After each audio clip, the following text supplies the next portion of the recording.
Bonjour à tous et bienvenue sur Ciel TV. Aujourd'hui, nous allons nous intéresser au régime 100, le marché 100. Nathalie Portman, Vanessa Paradis, Novak Djokovic et beaucoup d'autres célébrités vantent les mérites d'une alimentation sans viande, sans gluten ou sans sucre ou encore sans autres aliments nutritionnels, eh bien, autrement appelés les régimes 100. Cette nouvelle façon de s'alimenter est-elle une mode entre ceux dont c'est une réelle nécessité pour des raisons de santé et ceux pour lesquels c'est une conviction, une idée, une croyance? Eh bien, nous allons essayer de décrypter tout ça aujourd'hui, dont la façon dont les industries alimentaires arrivent à répondre à ces nouvelles demandes, à ces besoins de nourriture plus saine, et savoir si cette mode, déjà si c'est une mode ou si c'est une tendance, a un réel intérêt avec ou sans intérêt.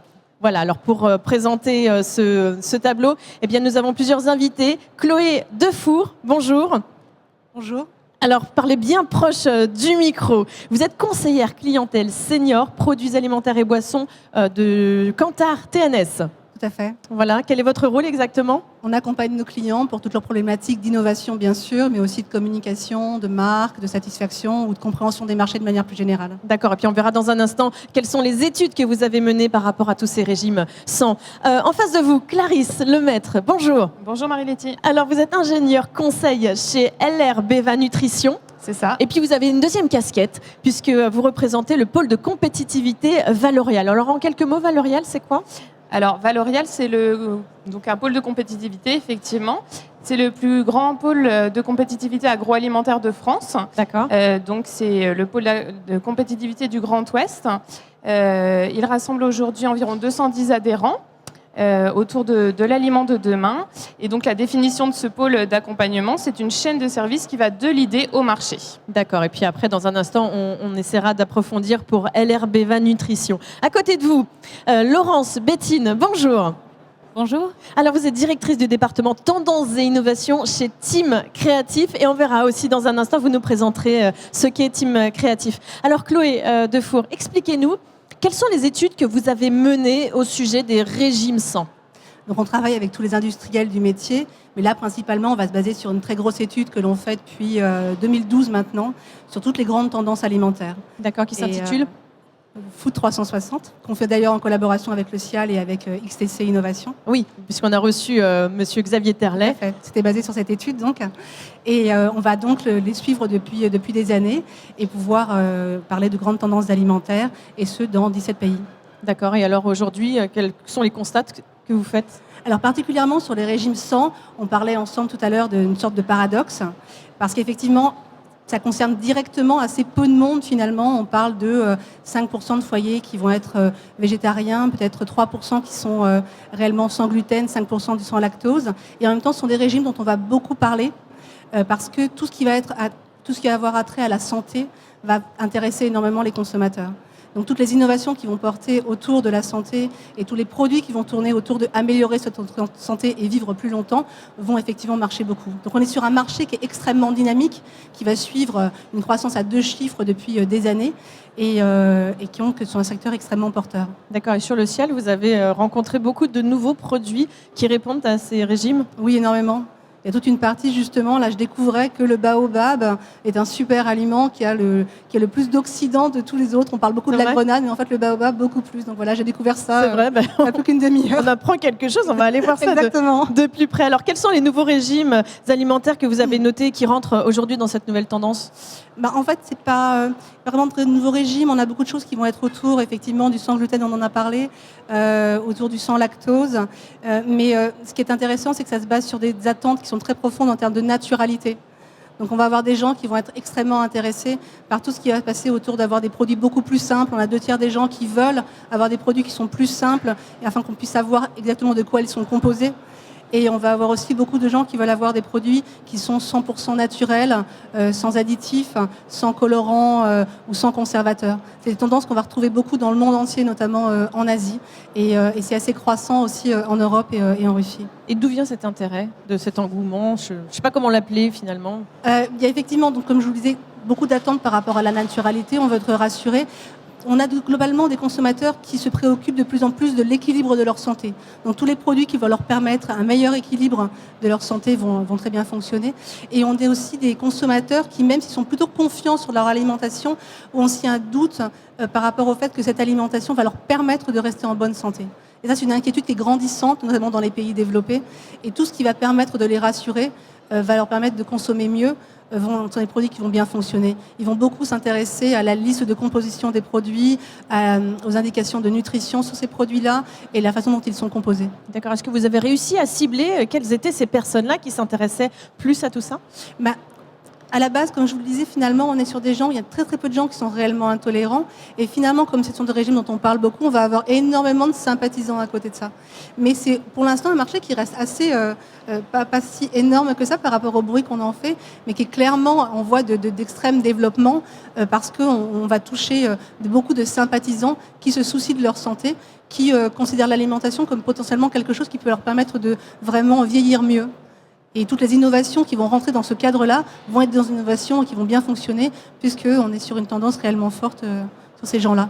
Et d'après cette étude, est-ce que vous avez l'impression que ça pourrait devenir un marché pérenne ?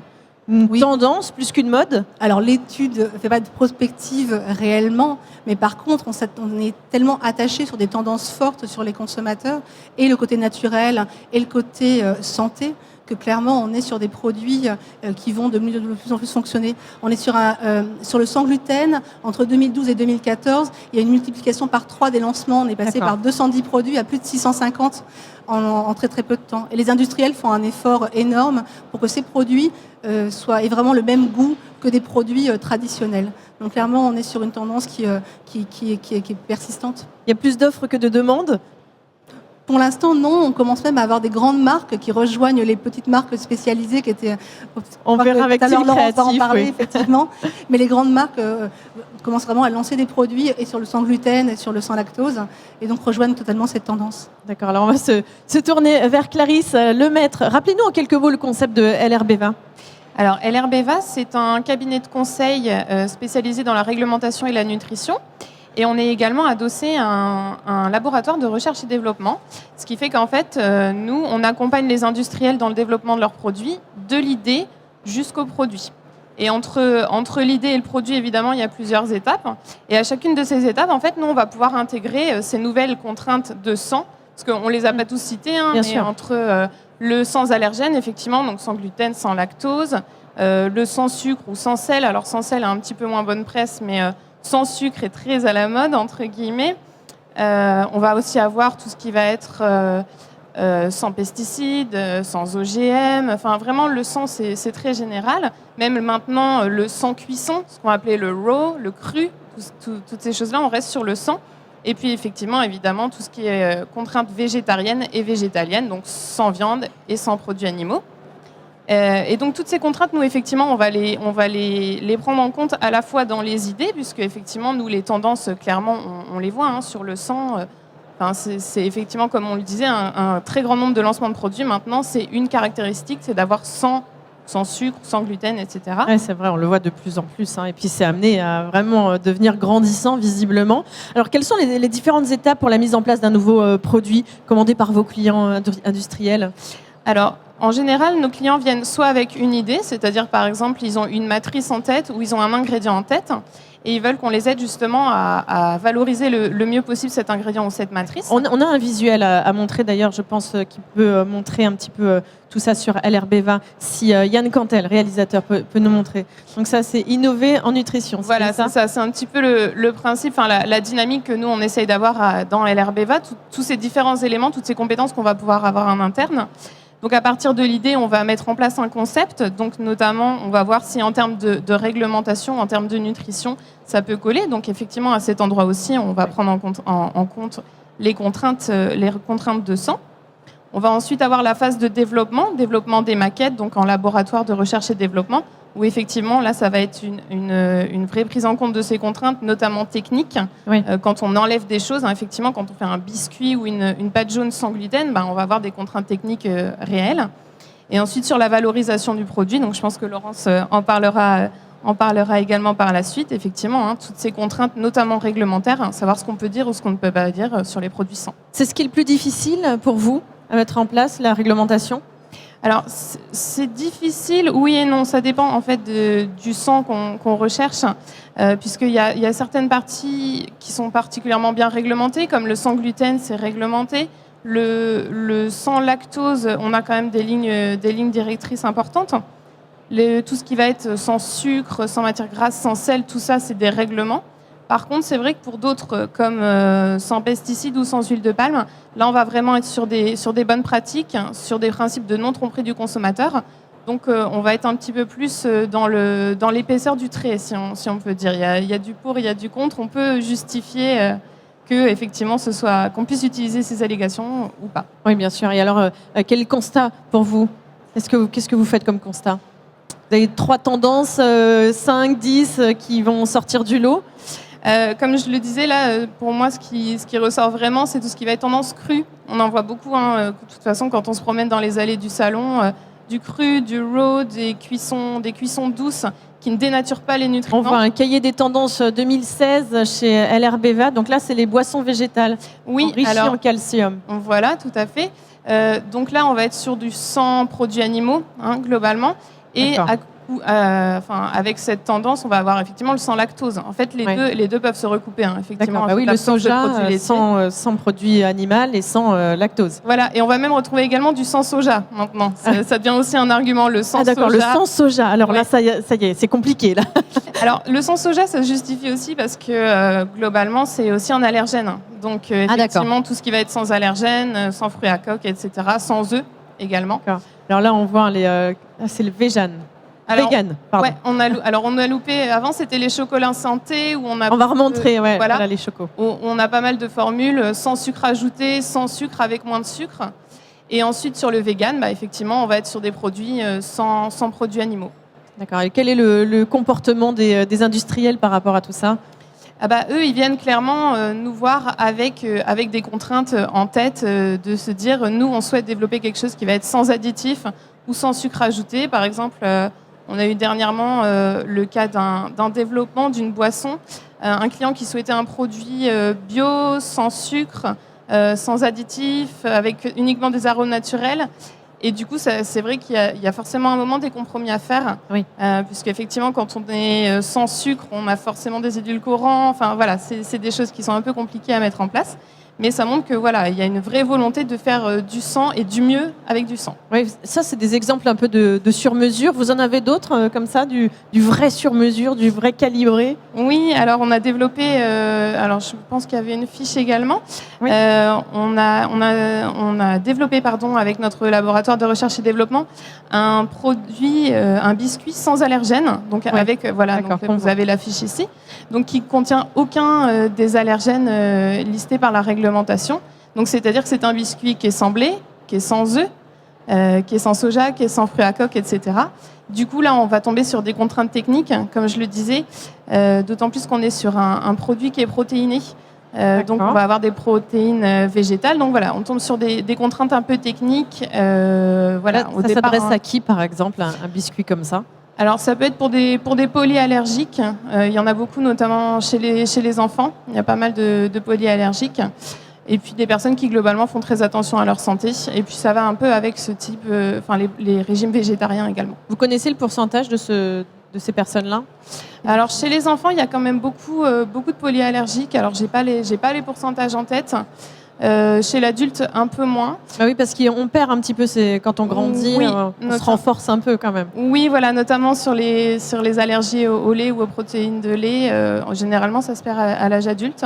Pas tout le temps, mais donc voilà, si on ajoute tous ceux qui sont allergiques plus tous ceux qui sont végétariens, effectivement, comme le disait Chloé, on arrive quand même sur des populations qui ne sont pas négligeables. Oui, bien sûr. Et puis, quels sont les régimes sans les plus récents qu'on vous a demandé?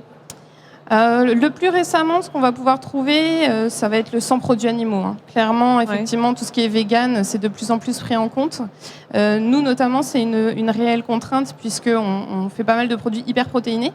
Donc, on est souvent sur des protéines de lait ou des protéines d'œufs. Donc là, faut évoluer sur des protéines plutôt végétales. Et puis, sur le sans sucre ajouté, effectivement, comme je le disais, sur des matrices comme des boissons ou des biscuits. D'accord. Ça pose des vrais problèmes techniques, mais c'est des bons challenges. Alors, le sans lactose, sans sucre raw, c'est ça? C'est quoi le raw? Raw, c'est ce qui va être sans cuisson, donc ce qui va garder un maximum. Voilà, quelques exemples de produits récents. Raw sans cuisson, voilà, c'est ce qui va garder un maximum de vitamines dans les produits. D'accord. C'est associé au régime paléo, par exemple. Moi, ça me paraît très compliqué, de mon point de vue de journaliste, de mettre en place toutes ces choses-là. Pour vous aussi, c'est compliqué? C'est compliqué quand ça se multiplie. Effectivement, quand on arrive à des nombreuses additionner contracts, tout ça. voilà, c'est ça. Ça devient compliqué techniquement, mais c'est des vrais challenges.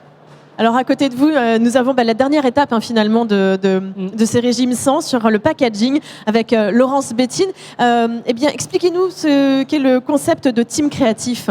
Alors Team Créatif, c'est une agence de design. C'est le premier groupe de design indépendant européen avec plus de 250 salariés en France, mais aussi à l'international. D'accord. Et on fête cette année nos 30 ans, donc on est très heureux de cela. Oui, d'ailleurs, vous avez des belles images aussi que vous nous avez données, qu'on peut regarder aussi sur... voilà, on avait tout un dossier, alors qu'on n'aura peut-être pas le temps d'énumérer, mais voilà, n'hésitez pas à me le dire. Est-ce qu'on pourrait regarder telle image?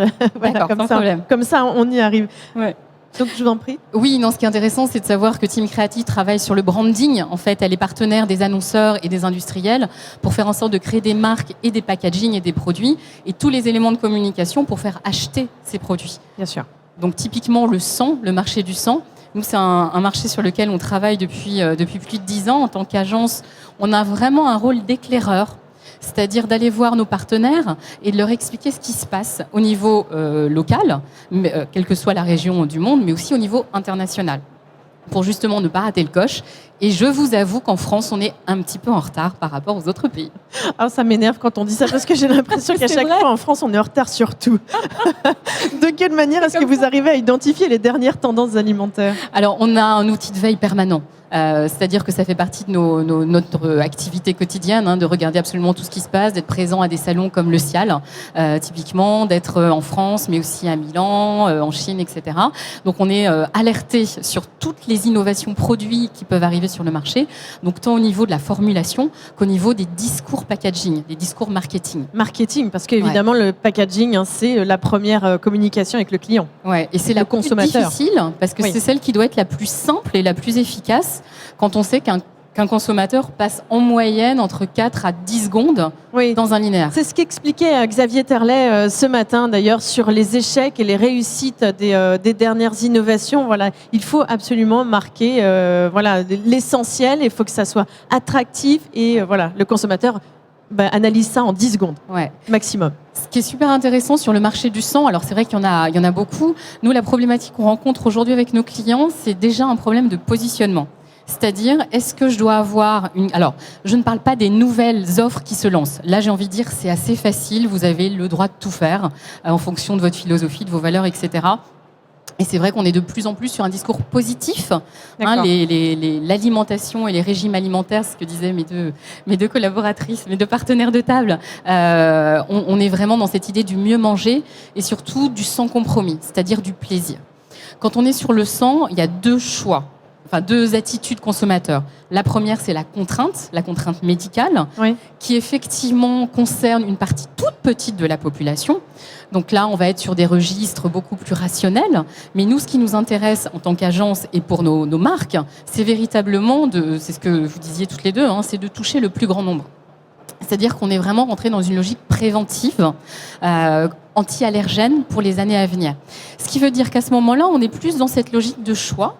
Je décide de faire le choix du sans gluten, du sans lactose, du sans viande, parce que, je suis là pour lutter contre l'industrie alimentaire qui est très méchante, on l'a vu il n'y a pas longtemps encore. 2, je suis trendsetter. Et puis 3, véritablement ou pas véritablement, je ressens les bienfaits physiques et moraux de manger moins de sucre, de manger moins de gluten. Il faut qu'il y ait la promesse. Il y a la promesse et il y a la réalité. C'est-à-dire que oui, quand on mange moins de gluten, forcément, on est un tout petit peu moins ballonné. Forcément. Donc il y a vraiment cette réponse-là qui est proposée. Alors, avec des études qui disent, en réalité, le sans gluten, etc., pas vraiment. Mais comme c'est psychologique et que nous, ce qui est intéressant, c'est pas la vérité, mais c'est la croyance, je peux vous assurer que l'ensemble des consommateurs ont la conviction que manger sans gluten, c'est être en meilleure santé. En tout cas, ils le pensent, donc ils le sont. Et Vous êtes d'accord, monsieur? Monsieur acquiesce, bon, d'accord. Et juste un petit point, et voilà. Et la problématique, c'est de se dire, est-ce que je veux lancer une gamme free from, plus facile quand on est dans les pays anglo-saxons, Oui. en se disant, voilà, moi j'ai déjà une offre qui est très présente, avec un positionnement, etc. Donc free from, ce qui va me permettre d'intégrer tous les sons dont j'ai envie de parler, ou est-ce que mon cheval de bataille, ça va être le gluten, et puis peut-être à côté le lactose, et puis peut-être à côté le sans viande. Donc voilà, c'est la vraie problématique en fait de nos marques. Et avec quelles enseignes quelles marques est-ce que vous collaborez? Alors on travaille en éclairage avec beaucoup de nos marques. Au quotidien, on travaille beaucoup avec le groupe Distriborg. D'accord. Donc c'est une marque, c'est un groupe bio, donc en circuit SP et en circuit grand public. Donc là, on est sur la marque Bjorg. C'est nous qui avons créé effectivement ce positionnement. Aujourd'hui, c'est Veggie. Parce que la problématique aussi, c'est de se dire, je suis bio, mais en fait, j'arrive à un catalogue. Je suis bio, sans gluten, sans lactose, sans badies, pour rentrer etc. dans les cases. Voilà. Avec ces gens-là, avec un groupe de distribution qui s'appelle Deleuze, un groupe international. Donc, comment est-ce que je gère toute ma politique de marque alimentaire MDD? On travaille aussi avec Danone pour tout ce qui est baby food. Donc là, on est sur des pôles d'innovation assez intéressants, sur Lactel. Enfin, j'ai envie de dire presque toutes les marques aujourd'hui sont concernées par au moins la logique de Clean Label et au mieux des offres qui sont vraiment positionnées sur du son. Alors, je vais vous poser une question assez technique sur les lois, sur les étiquetages, qui sont de plus en plus contraignantes. Comment est-ce que vous arrivez à vous en sortir? Très bien. De toute façon, il ne faut pas dire autre chose ici.